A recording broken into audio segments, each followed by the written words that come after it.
राधा कृष्ण, गौरी शंकर, उमा महेश। प्राचीन काल समाज में महिलाओं की भूमिका अधिकतर घरेलू कार्यों तक सीमित थी। उनका मुख्य कार्य परिवार की देखभाल करना, बच्चों का पालन पोषण करना और घर का संचालन करना था। यहाँ तक कि विवाह के समय से ही वे अपने पति के अधीन हो जाती थी।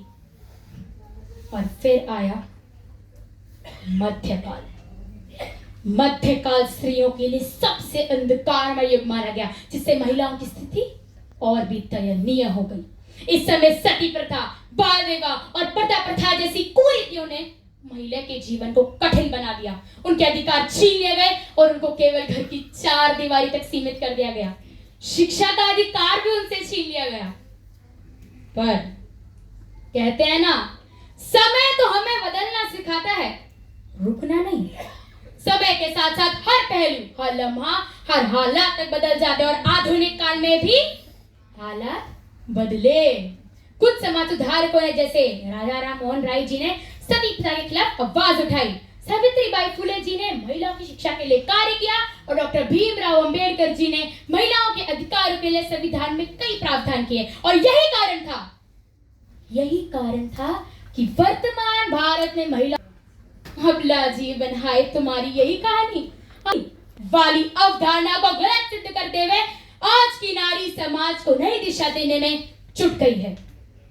यदि सहन करने की हिम्मत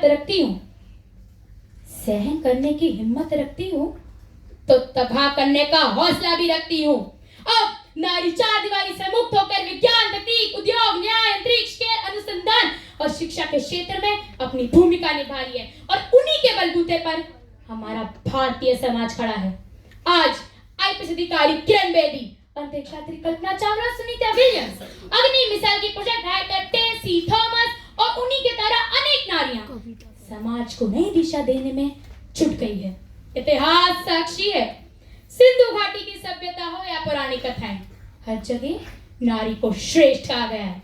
चाहे वो सीता हो, झांसी की रानी हो, इंदिरा गांधी हो, सरोजिनी नायडू हो, श्रीमती सुष्मिता स्वराज हो, स्मृति ईरानी हो, तुलसी क्योंकि साध्वी बहू थी फिर, या भारत की प्रथम आदिवासी महिला राष्ट्रपति श्रीमती द्रौपदी मुर्मू हो, या हमारे माननीय प्रधानमंत्री नरेंद्र मोदी जी की सुरक्षा में तैनात महिला सुरक्षा अधिकारी इंस्पेक्टर अदासो का पेशा हो, और हाँ, हाल फिलहाल में बनी नेपाल की प्रधानमंत्री सुशीला कर्की हो।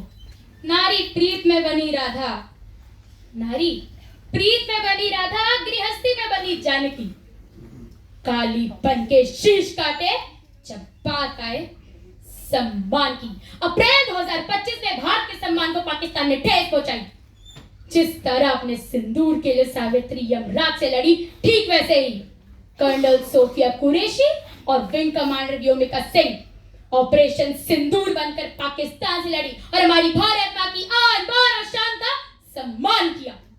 इन्होंने ये साबित कर दिया कि अगर नारी को शिक्षा और समृद्धि का आधार मिलता है ना, तो वो पुरुषों से ज्यादा सफल और प्रभावशाली बन सकती हैं और अपना शिक्षा का परिचय पूरे समाज को दे पाती हैं। क्योंकि होती अगर बोझ नारियां तो क्यों पूजनीय होती? शैलपुत्री, ब्रह्मचारिणी, चंद्रघंटा, कुष्मांडा, स्कंदमाता, कात्यायनी, कामरात्री, मागौरी, सिद्धिदात्री क्यों लिखा गया है वेदों में, पुराणों में, गीता में कि हमारे भारत के सर का ताज होती है नारियां। Colonel Sofiya Qureshi, wing commander Vyomika Singh, Kalpana Chawla खुद से अनजान मगर अपनों के लिए हमेशा बलिदान देने के लिए तैयार होती है नारियां। झांसी की रानी, विजयलक्ष्मी पंडित, पिकाजी कामा। नारी शक्ति है, सम्मान है, नारी गौरव है, अभिमान है, नारी ने ही रचा ये विधान है। मेरा नतमस्तक इन सभी को प्रणाम है, सभी को प्रणाम।